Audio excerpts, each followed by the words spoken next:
Thank you, Mr. President. Ladies and gentlemen of the Senate, I guess if I had a title, and I hope to do this in 5 minutes, so it's going to move pretty fast, but that's why I've had copies of the slides that I'm using on your desks for your reference. And I guess if I had to put a title on this, I would say a title of "We're All in This Together," because that's really what I believe. I believe that in this budget process, in these trying times, we're all in this together. There's no aisle in the middle of us. There's no space between us and the House. No space between us and the second floor. We, the leadership of the state, are in this together to help hold our state government together to serve the citizens that we've all sworn to serve. A few weeks ago, I showed you some charts, or at least a couple of charts, before we presented the 2009 budget. Since then, the governor has lowered the revenue estimate by $1.6 billion in 2010. Since then also, Georgia has received stimulus funds from the federal government for both an increase in the Medicaid reimbursement rate and what they call budget stabilization funds, which is a collection of education funds that we can use for budget stabilization. Now, let me be very frank with you. I don't know where we would be today without the federal stimulus funds, and I want to make that clear that we recognize the role that the federal government has played in our budget process and in trying to balance our state budget. Because so far, there's been a hole for every federal dollar that we've been able to use. There's been a place to put it due to our declining revenues. And this is a new experience for Georgia. In many of the years that you and I have both been here, we've come to rely on steady growth of revenues every year.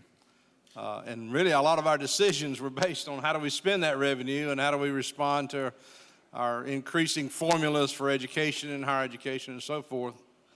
And our decisions mostly were on how to spend the new money, the new revenue.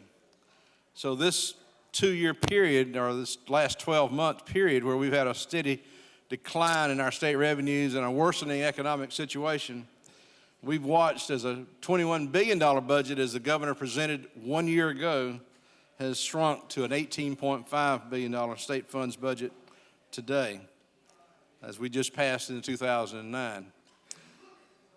I want to take only 5 minutes, I think, of your time to quickly move through 4 slides. And I want to give you a thumbnail sketch, and I hope you'll get a couple of thoughts out of this whole process. The thumbnail sketch is on where we are, a little bit of thought about where we're headed, and where our challenges lie. The first chart that's on the screen now is very similar to the chart I showed you about a month ago.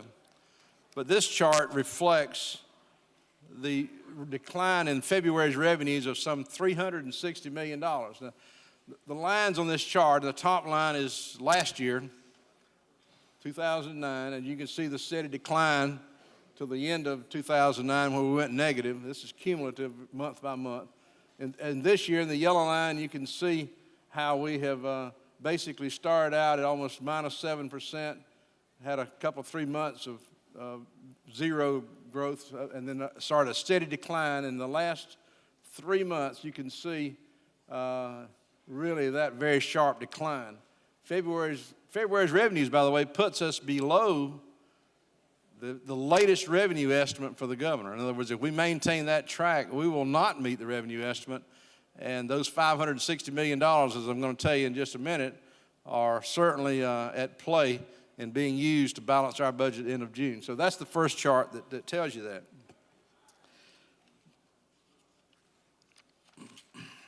The green line, the green dotted line,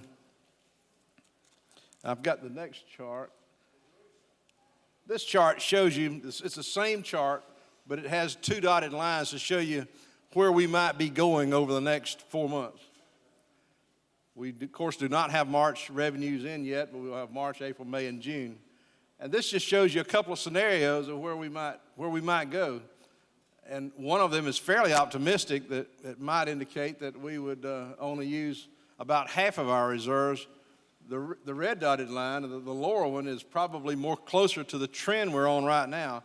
If we follow that second dotted line, we will use up all of our reserves in June. So if someone says, why don't we just wait, or why don't we just use our reserves, We are appropriating part of them in the 2010 budget.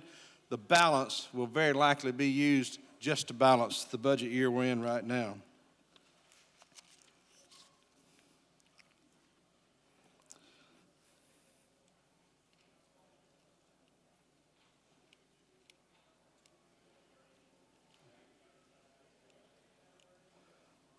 The third chart, and there's been a lot of press coverage about the federal stimulus funds, and you heard some of it over in the House when they passed their budget as well. Some of these funds, as I'm sure you know, are like Title I or special ed funds, and they're going to flow through the educational funding channel straight to local systems who qualify. So we will not have those funds that are available to balance our budget. They will basically be targeted, and there are some law enforcement funds. There are other stimulus funds, but the thing to remember is of the funds that we have that we can balance our budget with, they're limited to the Medicaid funds and the budget stabilization funds.